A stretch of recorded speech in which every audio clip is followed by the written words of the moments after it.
So in the previous class we have started the discussion about the relations. We have discussed about the reflexive, symmetric and transitive relations.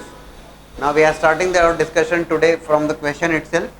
There is a relation from A to A which is containing two ordered pairs. There is 1, 2 and 2, 3. The given set is 1, 2, 3. The question is, you have to add minimum number of ordered pair here. How many number of ordered pair must be added into the given relation so that the given relation becomes reflexive, symmetric and transitive. So how many number of ordered pairs? It must be reflexive, symmetric and transitive. As far as reflexive is concerned, एक बात तो बहुत साफ साफ समझ में आती है कि if it is to be reflexive, then on a set of 1, 2, 3, 1, 1, 2, 2 and 3, 3 must always be there in that relation. ये तो confirm बात है. तो ठीक है, अभी हम लिखते हैं कितने ordered pairs add करना चाहिए. तो the first one is 1, 1, 2, 2 and 3, 3. ये तीनों तो ऐड करना ही होंगे, तभी ये जाके जो रिलेशन बनेगा वो रिफ्लेक्सिव होने वाला. ठीक है, fine. It has to be, हाँ, ये तीनों ऐड करने के बाद it is going to be reflexive. That's fine. It has to be symmetric. If it is symmetric, then A, B is present, then B, A must also be there. तभी वो symmetric होगा. Simple सी बात है. तो 1, 2 is there, लेकिन simple है, लेकिन आपने जैसे ऑप्शन दे दिए 4, 5, 6, 7, how many number of ordered pairs, minimum number of ordered pairs. और आपने गलत मार्क किया तो दिक्कत ही होगी. So 1, 1, 2, 2, 3, 3 is always there. 1, 2 is there, so 2, 1 must also be there. ये तो तय बात है. और 2, 3 is there, so 3, 2 must also be there. ठीक. And at the same time, for transitive, what is required? A, B is a member of that relation. B, C is a member of that relation. Then A, C must also be member of that relation. So for that, है ना, ये 1, 2, 2, 3 तो already है यहाँ पर. 1, 2, 2, 3 तो already है यहाँ पर. ये हम ऐड कर रहे हैं. So 1, A, B, B, C. So A, C must be there. So A, C must be there. That means 1, 3 must also be there. So 1, 3 भी लिखेंगे हम. ठीक. At the same time, बोले सर अब हो गया? नहीं, अभी आप जो पॉसिबल ट्रांजिटिव जितने बन रहे देखना होंगे आपको. That means if 1, 3 is there, सुनिएगा इस बात को ध्यान से. If 1, 3 is there, 3, 2 is also there. तो we'll look for कि 1, 2 है क्या? 1, 3, 3, 2. 1, 2 is there. Yes, it is there. Okay, fine. ठीक है.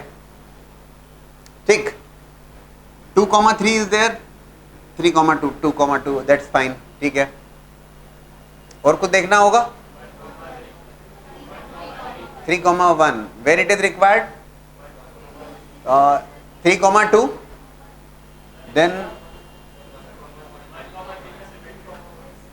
अच्छा, क्योंकि अब आपने नया ऐड किया तो बिल्कुल ठीक बात है. तो नया ऐड किया तो सिमेट्रिक भी होना चाहिए. अगर आपने 1, 3 ऐड किया तो बिल्कुल ठीक बात है कि 3, 1 को भी ऐड करना पड़ेगा. बिल्कुल ठीक बात है. A, B is there, so B, A must also be there. 1, 3 इसलिए ऐड करना पड़ा था कि ट्रांजिटिव बनाना था. तो 1, 3 रिक्वायर्ड था. ठीक है. हाँ, एनीथिंग एल्स? क्या हो गए? पक्का? So minimum number of ordered pairs. So 1, 2, 3, 4, 5, 6, 7 हो रहे हैं. तो 7 minimum number of ordered pairs. Those are 7. So that it becomes reflexive, symmetric and transitive. अगर ये तीनों ही हो जाते हैं तो it becomes a equivalence relation. ये equivalence relation हो जाता है. If a relation is reflexive, symmetric and transitive, then it is equivalence relation. समझ गए क्या? ये दो ordered pairs given थे. हमने कहा अच्छा रिलेशंस रिफ्लेक्सिव होना है तो तीनों को तो हमने बहुत ज़्यादा सोचा नहीं और आना ही चाहिए. 1, 1, 2, 2, 3, 3. Then 1, 2 is there for symmetric. 2, 1 must be there. 2, 3 is there, so 3, 2 must also be there for symmetric. A, B, so B, A must also be there. ठीक. So then we have observe कि यार transitive वाली बात देख ली जाए. So 1, 2 is there, 2, 3 is there, so 1, 3 is also needed there. तो 1, 3 हमने ऐड किया सो that it will become a transitive. But what you have suggested, sir 1, 3 आप लगा रहे हो तो सिमेट्रिक बनाना है तो 3, 1 भी लगाना होगा. बिल्कुल ठीक बात है. तो 1, 3 is there, so 3, 1 also be there, so that it will become a symmetric. तो नंबर ऑफ ऑर्डर्ड पेयर की बात की जाएगी. These are the 7 minimum number of ordered pair जो इंक्लूड किए जाना चाहिए. Question from NCERT. Now there is a relation R on the set A. The set is given to you as 1, 2, 3, 4, 5, 6 containing 6 elements, and that relation R is defined as R is equals to x comma y. X comma y is the element of that relation.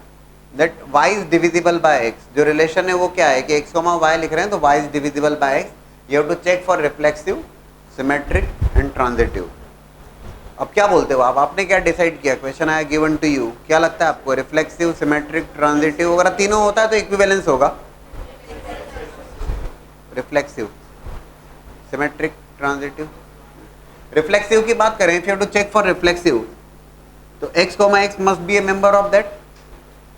If it is reflexive in that case a is the element of that relation या a is the element of that set, then a, must be an element of that relation. तो मुझे check करना होगा क्या x, x इस relation का member होगा. तो x, x का मतलब होगा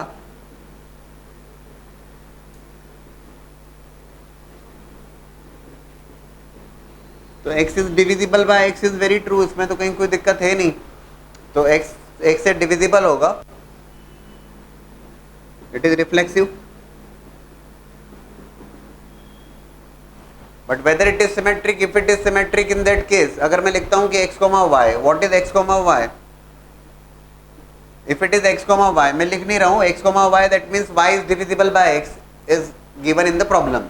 x, y is element of that, तो y डिविजिबल बाय x. सो हमें ये देखना होगा कि if it is symmetric then y, x must be a member of that relation. तो y, x है क्या इसमें, अगर y x से डिविजिबल है, if y is divisible by x तो y, x divisible by y बोल सकते हो क्या आप? नहीं, ठीक है ना. हम कैसे बोल सकते हैं y is divisible by x but x is not divisible by y, कैसे कह सकते हैं हम? 6/2 है बट 2/6 तो नहीं होगा वो, ठीक है ना. ये 1, 2, 3, 4, 5, 6 these are the elements there. If I take one of the element as 2,6, so according to that 2,6 means 6 is divisible by 2. That's fine. But क्या मैं कह सकता हूँ कि 6,2 is also a member of that relation? तो हम नहीं कह सकते कि भाई 2 is divisible by 6 is not true. ये तो false हो जाएगा. So it is not symmetric.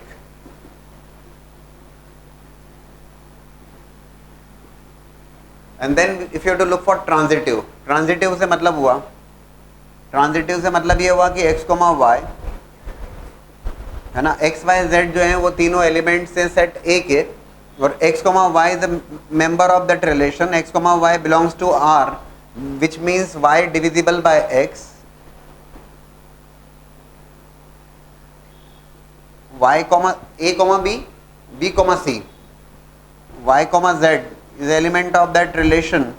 So मैं कहूँगा यहाँ पे y divisible by x, यहाँ पे z divisible by y. I'll have to check for x, z whether, मतलब मुझे ये बताना होगा कि y x से डिविजिबल है, ऐसा ठीक है, z is divisible bye y, तो क्या ऐसा बोल सकते हैं हम कि z इज डिविजिबल बाय, बोल सकते हैं? दैट इज द मीनिंग ना, y is divisible by x, y x से डिविजिबल है.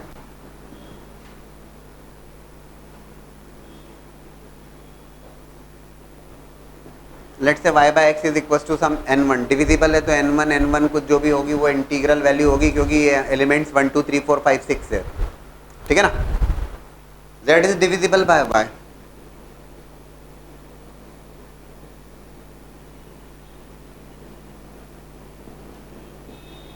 इंटीग्रल वैल्यूज हैं 1, 2, 3, 4, 5, 6, ठीक है. क्या मैं बोल सकता हूं कि z y से z is divisible by x, ऐसा कुछ बोल सकते हैं क्या? तो z by Y is equal to n2, z y से डिविजिबल है ना, और y x से डिविजिबल है, तो हम ये ज़रूर बोल सकते हैं कि जो z होगा वो x से डिविजिबल होगा। लिख के देख सकते हैं आप, उसमें कोई तकलीफ नहीं है। y equal to n1x, z is equal to n2y।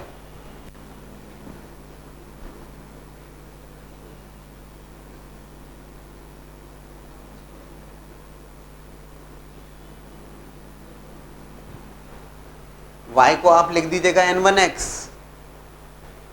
लिख देंगे ना, क्या दिक्कत है उसमें।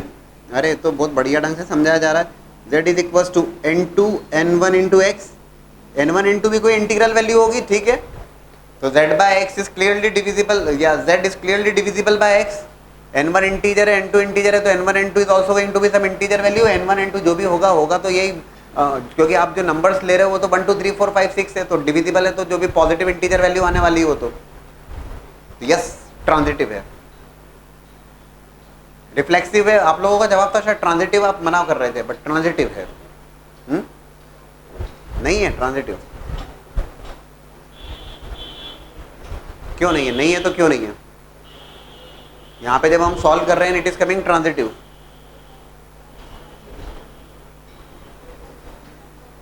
हाँ जी,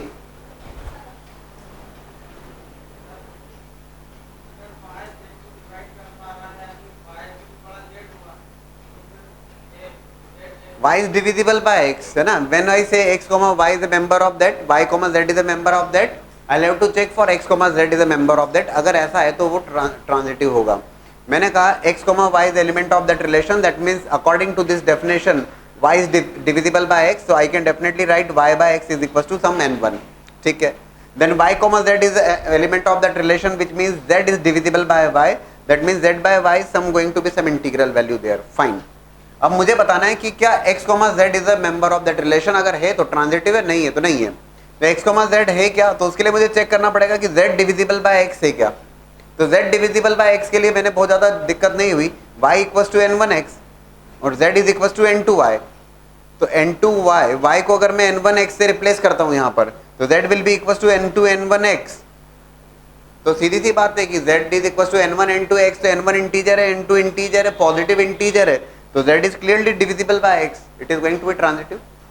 तो ये ट्रांजिटिव है, रिफ्लेक्सिव है, but it is not symmetric, क्योंकि x y से डिविजिबल है या y x से डिविजिबल है, तो x y से डिविजिबल है, जरूरी नहीं है।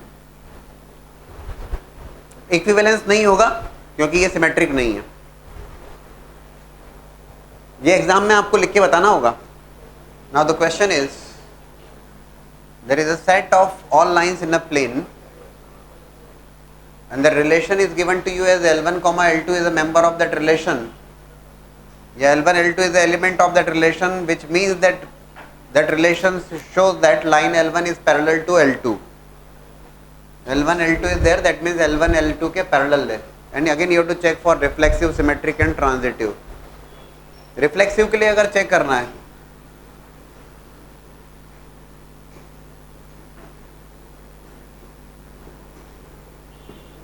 तो मैं देखूंगा L1 comma L1, A comma A must be a member of that relation, L1 comma L1,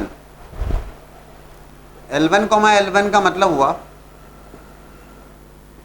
L1 is parallel to L1, इसमें कोई बुराई नहीं है, every line is parallel to itself, इसमें कहाँ दिक्कत है।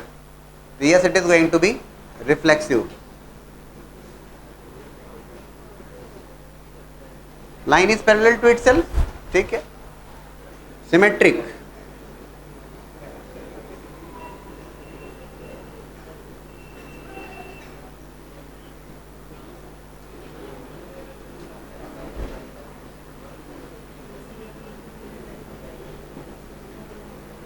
L1 L2 is member of that relation, so we can say that L1 is parallel to L2 है, ये तो दिया हुआ है आपको रिलेशन में।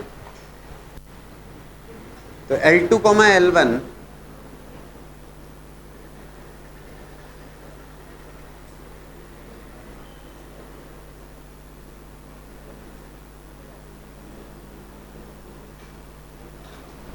L1 L2 के पैरेलल है, तो L2 L1 के पैरेलल है, उसमें कहाँ दिक्कत है। So it is going to be symmetric.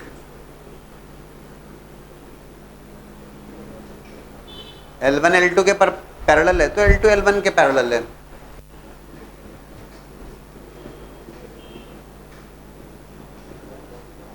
Transitive, in case of transitive I be taking 3 lines in a plane L1 L2 L3। जिस प्लेन की बात कर रहे हैं उस प्लेन में I be taking 3 lines, let's say L1 L2 L3 is present in that plane. So L1 is L1 comma L2, so L1 L2 के parallel है, L2 comma L3,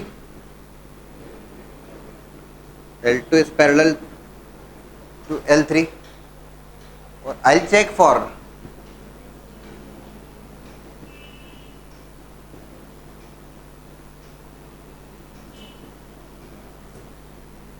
L1 L3 के पैरेलल होगा, L1 L2 के parallel है, L2 L3 के parallel है, तो L1 L तीनों लाइंस पैरेलल होंगी इनफैक्ट। तो ट्रांजिटिव भी है ये, तो रिफ्लेक्सिव है, सिमेट्रिक है, ट्रांजिटिव है, equivalence relation. Reflexive, symmetric, transitive, so it is equivalence relation. But in case of perpendicular, what we have discussed, perpendicular के केस में it was only symmetric. L1 L2 के परपेंडिकुलर है तो L2 L1 के perpendicular है। Symmetric reflexive भी नहीं था क्योंकि line is not perpendicular to itself, और ट्रांजिटिव भी नहीं था वो, right.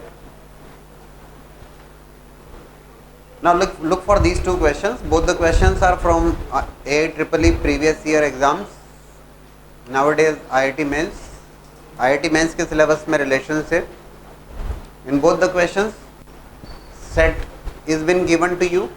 There is a relation has been written and you have to check for reflexive, symmetric, transitive. 4 options are there in fact. First one, if you observe, set is 1 2 3 4 and there is a relation which is given to you as 1 3 4 2 4 2 3 3 1. So reflexive, symmetric, transitive check करना है, तो by observation itself it is not reflexive, तय बात है। If it is symmetric then I'll look for all the A, B, B, A, 1, 3 is there, so 3, 1 is there, 4, 2 is there, 4 is there, fine. 2, 3 is there but 3, 2 is not there, it is not symmetric, symmetric नहीं है। I'll have to check for the transitive, transitive की बात कर ले। In that case, if it is 2, 3, 3, 1, 2, 3, 3, 1, तो 2, 1, no 2, 1 is not there, नहीं है तो बात खत्म।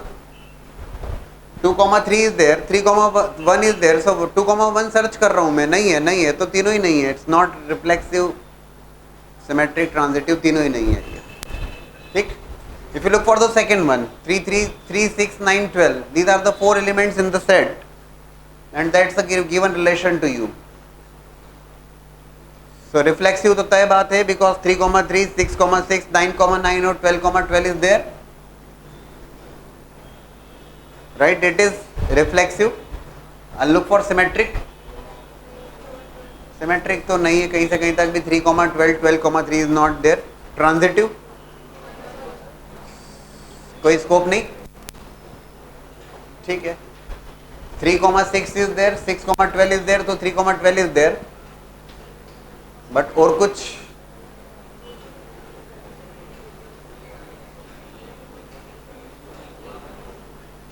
बन रहा है, नहीं बन रहा है, बाकी तो बनेगा नहीं। देखो यहाँ पर ये देख रहा हूं मैं A, B, B, C और A, C, तो सारे प्रेजेंट होना चाहिए, नहीं है तो ओनली रिफ्लेक्सिव। ट्रांजिटिव लिखोगे या नहीं लिखोगे? नहीं लिखेंगे आप यहाँ पर, इट इज रिफ्लेक्सिव ओनली।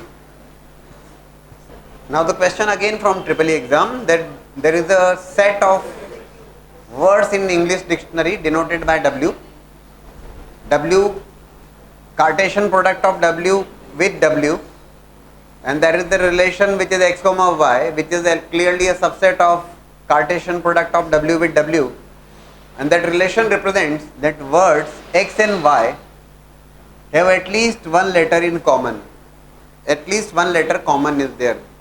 है क्या? तो W is nothing but the words in dictionary, तो x and y जो words हैं अलग अलग डिक्शनरी के, the relation is at least one letter common, क्योंकि क्लियर कट मीनिंग तो समझ में आया आपको कि करना क्या है। The first one, Options are again you have to check for reflexive, symmetric, transitive. So we'll look for x comma x. तो x comma x में तो दिक्कत ही नहीं, all the letters are common there. Relation क्या है? Relation ये है कि जब हम x comma y लिख रहे हैं तो at least one letter is common. तो यहां तो सारे लेटर कॉमन होंगे. If x is a word India, तो सारे x comma x में क्या होंगे? All the letters are common there. कोई परेशानी तो नहीं. That is clearly reflexive. I'll have to check for symmetric. X comma y, then y comma x. X comma y अगर रिलेशन में प्रेजेंट है तो क्या y comma x भी प्रेजेंट होगा? तो x comma y है तो x y में दो वर्ड्स हैं और उनमें अगर एक लेटर कॉमन है तो y comma x लिखोगे तो उसमें कहाँ परेशानी होगी? वो भी लेटर कॉमन तो रहेगा ही रहेगा. ठीक है ना?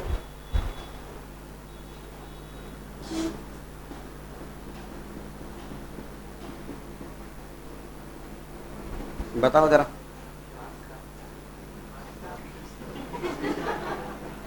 अच्छा ऐसा, चलो ठीक है, जैसा आप चाहें. Yes there is at least one letter common there. तो हाँ है at least one letter I I A, एक से ज्यादा कॉमन है. खैर तो x कॉमा y में तो y कॉमा x में भी रहेगा, उसमें क्या दिक्कत है? जितने कॉमन थे उतने ही रहेंगे. ट्रांजिटिव की बात कर लें. It is reflexive, it is symmetric. Now check for transitive. It is reflexive as well as symmetric. Confirm. ठीक. Now check for transitive. Otherwise मैं आपको ये तो मीनिंग समझा दी, अदरवाइज तो आप मीनिंग ही पढ़ते रह जाते. इसका मतलब सर समझ नहीं आ रहा. एटलीस्ट वन लेटर कॉमन क्या है ये? ट्रांजिटिव. यस यस सर बोलने के पहले थोड़ा सोच समझ के बोलो. कुछ भी बोले दो है तो तीसरा होगा, ऐसा क्यों सोचते हो? मतलब थोड़ा सा सोच लो. टेक सम एग्जाम्पल और उसके अकॉर्डिंग काम करने की कोशिश करो. Think about the transitive. Now to check for transitive, x comma y is an element of that relation, y comma z is element of that relation. So x comma z must also be member of that relation. So we have taken a new example that okay, x is India, y is Pakistan, z is 0. बढ़िया सोचा आप लोगों ने. So clearly x comma y,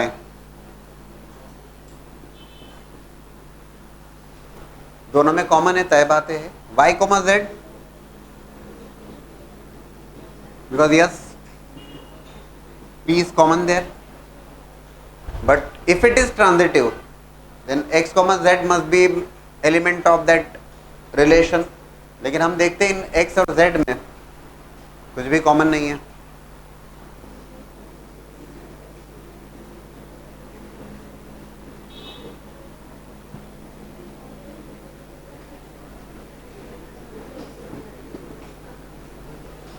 reflexive, symmetric but not transitive.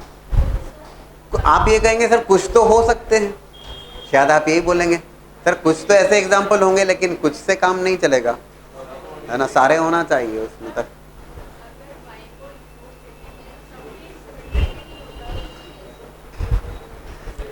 एक second, symmetric तो होना ही है, तय बात है.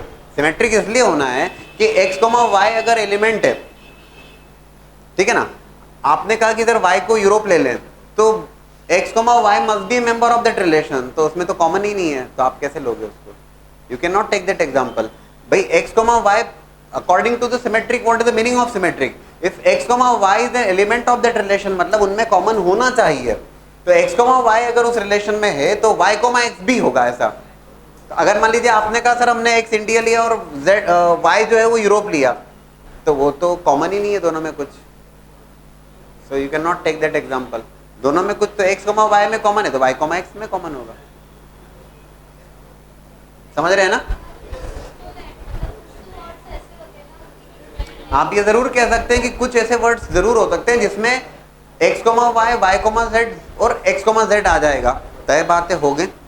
लेकिन जब ट्रांजिटिव की बात की जाती है तो उस केस में ये ऐसा एग्जाम्पल नहीं आना चाहिए. फिर अगर एक भी ऐसा एग्जाम्पल है तो it is not going to be transitive.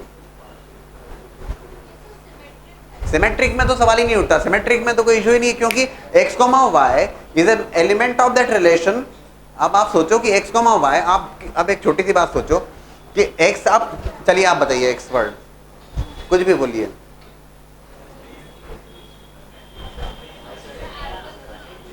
कुछ नहीं बोल पाओगे एकदम थोड़ा मुश्किल होता है। x is y, x is class, y में बोलो स्कूल, चलिए ठीक है, ठीक है। तो क्लास और स्कूल, ठीक है, तो कॉमन होना चाहिए ना, तभी तो अपन बात कर पाएंगे। x, y must be element of that relation according to the symmetric. x, y है तो y, x भी है क्या? तो है। इन दोनों में कॉमन है तो a, b या b, a की बात है यार, कहाँ दिक्कत है? ठीक है, आई थिंक क्लियर है, अभी समझ में आ रही है। द्विवेदी जी कुछ परेशानी तो महसूस नहीं कर रहे हैं आप? इन दोनों में कॉमन है, x y में कॉमन है तो y x में भी कॉमन है।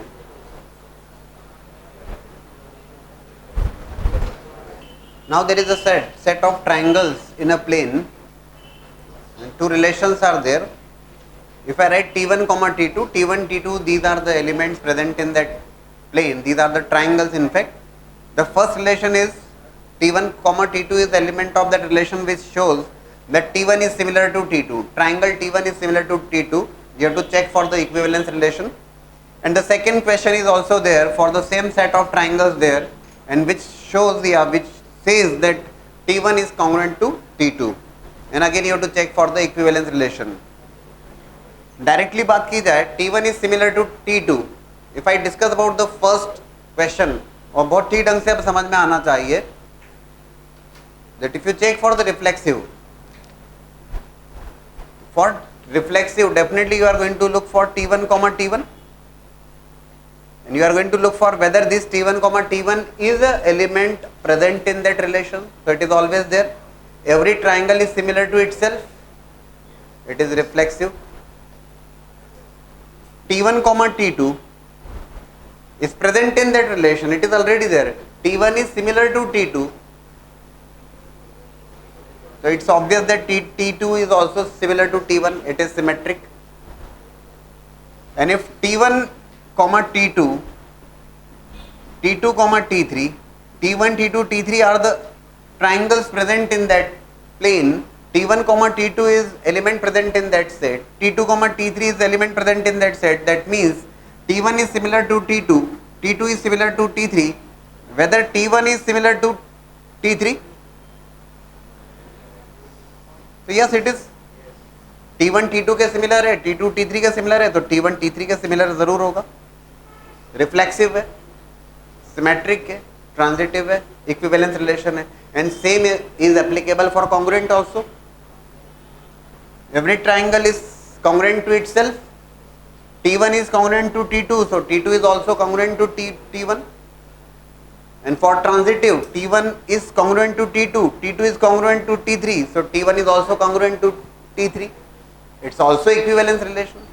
वो डायरेक्ट बात हो जाती है, शायद सभी को समझ में आ गया बहुत आसानी से। So there is a question from NCERT directly. There is a set of human beings in a town and three relations are defined, first, second, third, and you have to check for reflexive, symmetric and transitive. The first relation which says that x, y is element of that relation, which means x is exactly 7 centimeter taller than y. And then second question is for that same set of human beings in a town, x, y is element of that relation which says that x is father of y. And third relation is x, y is element of that relation where x is wife of y. You have to check for reflexive, symmetric, transitive. First one, reflexive की जहाँ तक बात करें तो reflexive, for if I write for first one, reflexive का meaning होगा x, x must be a member of that relation. तो x is exactly 7 centimeter taller than x, तो x अपने आप से 7 सेंटीमीटर टॉलर है, तो कोई दम वाली बात नहीं, मतलब ठीक है। x, y, then y, x was, तो भैया अगर x is exactly 7 centimetre taller than y, then y, x suggests that y is exactly 7 Saint, ऐसा तो नहीं हो पाएगा। x 7 सेंट, मेरे समझाना नहीं पड़ेगा शायद। And for transitive, what do you suggest? X is exactly 7 centimeter taller than y. Y is exactly 7 centimeter taller than z.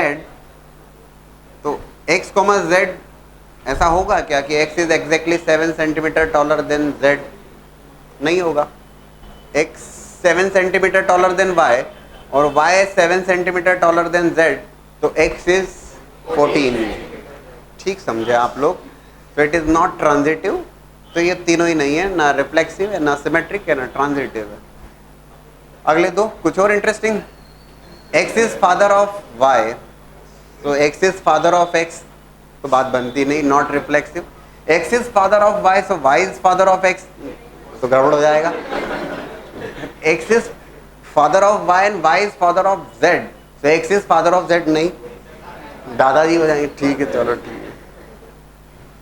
दूसरा भी कुछ नहीं है, है ना, ना रिफ्लेक्सिव, ना सिमेट्रिक, ना ट्रांजिटिव. और तीसरे में शायद एक्सप्लेनेशन की आवश्यकता नहीं. X is wife of y, ना रिफ्लेक्सिव, ना सिमेट्रिक, ना transitive. Again we discuss two questions. We have to check for the equivalence relation in both the questions. N is the set of natural number. This suggests that Cartesian product of n with n, and relation is a subset of Cartesian product of natural number with natural numbers. The first relation is been defined as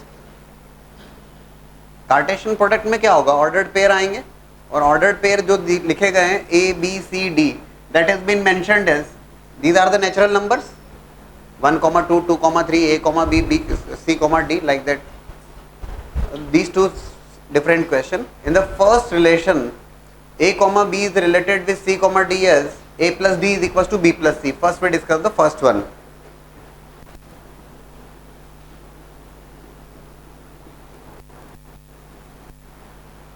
So for reflexive, if I have to check for reflexive,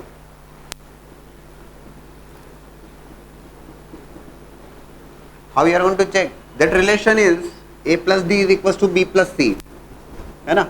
When A, B is related with C, D, देखिएगा, A, B is related with A, B, we see A, A अब check करते हैं whether A, A is a member of that relation. तो A, B is related with A, B अगर मैं लिखता हूँ तो क्या रिजल्ट आता है, whether it is satisfied or not.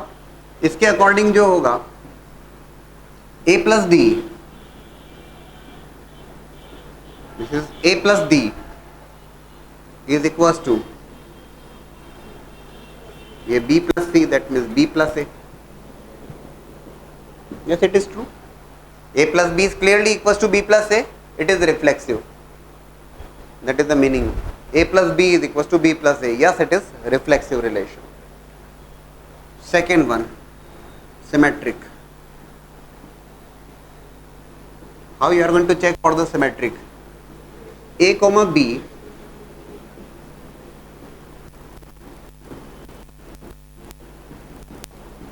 that is already been given to you. अब मैं चेक करूंगा, क्या चेक करूंगा? A, B is a member of that relation, so B, A must be a member of that relation. So A, B related with C, D. यहाँ पे मैं देखता हूँ C, D with A, B. According to that relation, it must be A plus D. तो यहाँ पर C plus B. That must be equals to D plus A. And again, if you check, A plus D is equals to B plus C and B plus C equals to D plus A. Yes, it is very much satisfied here. Yes, this relation is symmetric also. Reflexive है, symmetric है, and if you want to check for the transitive, in that case we'll have to take 3 elements. तो यहाँ पर 3 ordered pair आपको लेना होंगे. 3 ordered pair कौन से लोगे? तो आप transitive के लिए you are going to take as A, B, B, C. Sorry, not A, B, B, C, D, and E, F. You will have to take 3 ordered pair there ना. A, B, C, D. 2 लेने थे तो A, B, C, D लिया. अब 3 लेना है. A, B, C, D, E, F. Yes, ये जो भी हैं, those are clearly elements present in the Cartesian product of the two sets.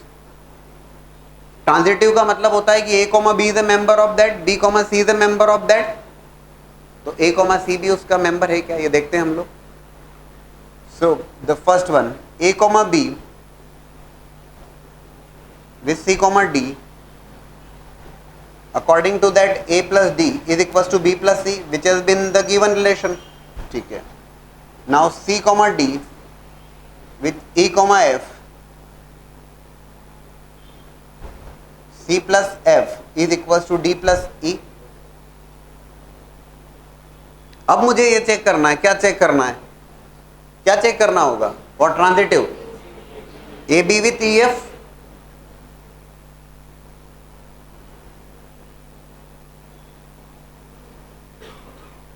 according to this definition of the relation, it must be a plus f is equals to b plus c. ऐसा satisfy होना चाहिए, ऐसा होना चाहिए. अगर ये आ जाता है तो आप कहेंगे कि okay it is transitive also if a plus f is equals to b plus c.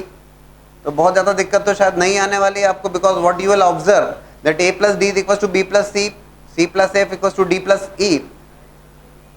और अगर आप इन दोनों को ऐड कर देते हैं, समझ लीजिएगा जरूर से,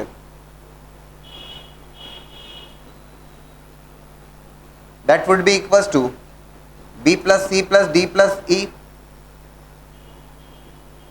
cancellation of d, cancellation of c, and what you are getting as a plus f is equals to b plus e, and a plus f is equals to b plus e. It is transitive. So yes, this relation is equivalence relation. It is reflexive, symmetric and transitive.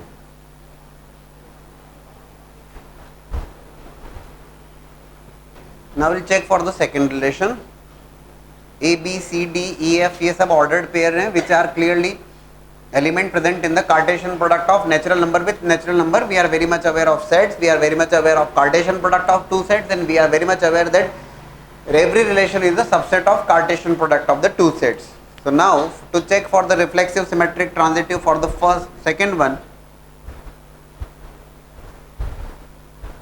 if it is reflexive, in case of reflexive, now you are getting the idea very well that you are going to check for a comma b with a comma b, which is nothing but here it is AD equals to BC, so it is AB is equals to BA. That is very much satisfied. AB is clearly equals to BA. It is reflexive. Symmetric, कोई doubt नहीं बनना चाहिए. In case of symmetric,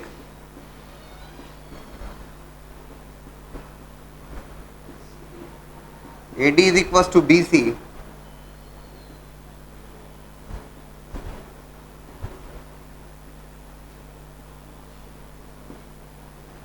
If it is, yes, it's a member of that, yeah, it's an element of that relation. I'll check for this one.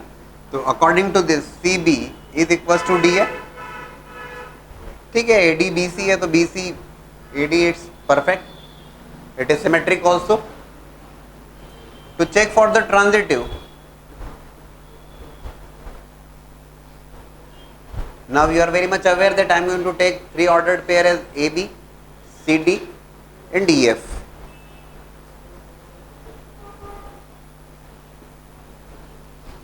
AB with CD, which is nothing but AD equals to BC, AB, CD, CD, EF.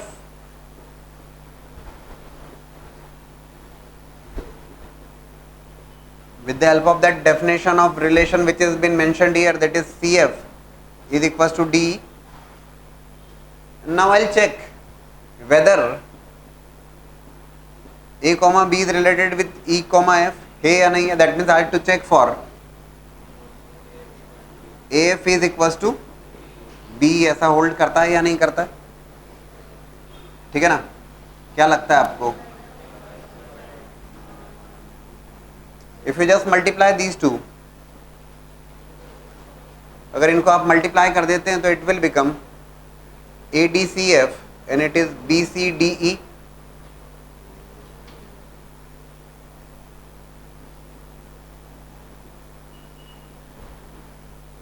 So yes, after multiplying these two, DC, तो या AF is equals to BE. आप कहेंगे sir ये zero हुआ तो गड़बड़ हो जाएगी. नेचुरल नंबर की बात की है इसलिए कोई टेंशन नहीं है. Natural number is beginning with 1.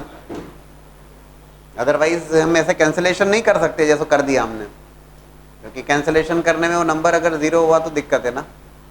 But it's set for natural number, so natural number में जीरो इंक्लूडेड नहीं है, सो इट इज डिफाइंड. अगर ये नेचुरल नंबर की जगह होल नंबर होता तो मैं नहीं लिख पाता इसको ऐसे, क्योंकि जीरो गड़बड़ करेगा उस केस में. So yes, it is reflexive, it is symmetric, it is transitive. So yes, it is the equivalence relation. Now I am going to discuss a new topic which is of inequalities. And inequalities for arithmetic mean, geometric mean, harmonic mean, and that inequality is arithmetic mean is greater than equals to geometric mean is greater than equals to harmonic mean. Important is sense में it is required for each and every topic of mathematics. कहीं भी लगेगा ये, और question को observe करते हुए आपको अप्लाई करना होगा इसको. And at the same time which inequality is to be applied, how many numbers you have to select, that is to be decided by yourself only, depending on the requirement of the problem. ठीक है, आपको inequality पता होगी that inequality is AM is greater than equals to GM is greater than equals to HM, but कितने numbers में apply करना और कौन सी इनइक्वालिटी अप्लाई करना, ये डिपेंड करेगा क्वेश्चन की रिक्वायरमेंट के ऊपर. सो फर्स्ट ऑफ ऑल ये जो इनइक्वालिटीज की बात की जाती है, if I take some n numbers a1 a2 a3 an, जो मस्ट है वो ये है कि ध्यान रखिएगा these numbers are positive real numbers. ये जो भी डिस्कशन होगा that is there only for positive real number, that is always there for positive numbers. ये कभी नेगेटिव नंबर्स के लिए एप्लीकेबल नहीं होंगे, ये ध्यान रखिएगा. These are positive real numbers. और positive real numbers and the inequality is arithmetic mean is greater than equals to geometric mean is greater than equals to harmonic mean. What is arithmetic mean? That arithmetic mean of these n numbers. n numbers का arithmetic mean जब लिखा जाता है that is sum of those n numbers. It's not been there that okay these n numbers are in the AP or GP HP, ऐसा कुछ नहीं है. Numbers must be positive बस. In that case arithmetic mean is sum of those n numbers divided by n, that is the arithmetic mean, and that aim is always going to be greater than equals to GM. When we say geometric mean, that geometric mean means a1 a2 a3 up to an, that is nothing but the product of those n numbers, positive n numbers ना, positive numbers हैं, product of those numbers and raised to power 1 by n is greater than equals to harmonic mean. What is that harmonic mean? n on 1 by a1 plus 1 by a2 1 by a. So arithmetic mean is greater than equals to geometric mean is greater than equals to harmonic mean. I have taken here n numbers that can be applied for two numbers. If it is two numbers are there, sum of those two numbers divided by 2 is greater than equals to product of those two number raised to power 1 by 2, square root होगा. If three numbers are there in that case cube root होगा, है ना. n को आप replace करोगे 2 3 4 से. Now as far as this equality is concerned,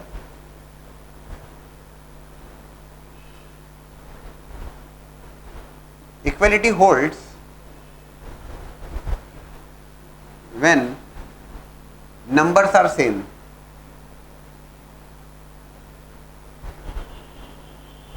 equality कब hold करेगी? जब नंबर सेम होंगे. That means a1 is equals to a2 is equals to a3 is equals to an.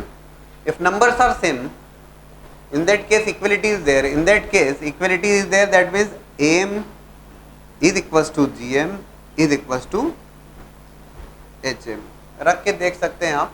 If you take these n numbers as equal numbers, so it will be n times a1 divided by n, which will be a1. Product अगर आप लोगे a1 raised to power n raised to power 1 by n, that will be same. So when numbers are same, when all the numbers are same, in that case am, gm, hm are same. Am is equals to gm is equals to hm, and that's why when we discuss about the inequality, this equal to sign is also mentioned. This am stands for arithmetic mean, gm stands for geometric mean, and hm stands for harmonic mean. ठीक है? If in the question itself it has been given that these numbers a, b, c are distinct numbers, if numbers are distinct,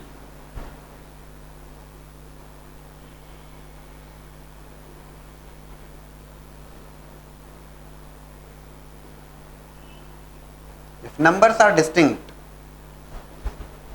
if it has been mentioned in the question itself that numbers are distinct, in that case please do not put a equal to sign. In that case am is always going to be greater than gm, and gm is always going to be greater than hm. Arithmetic mean is always greater than geometric mean, geometric mean is always greater than harmonic. How to use this inequality बड़ा important होता है. सोचना होता है हमें कि कितने number select करें और कौन सी इनइक्वालिटी अप्लाई करें. Will be discussing that, but just note down this first.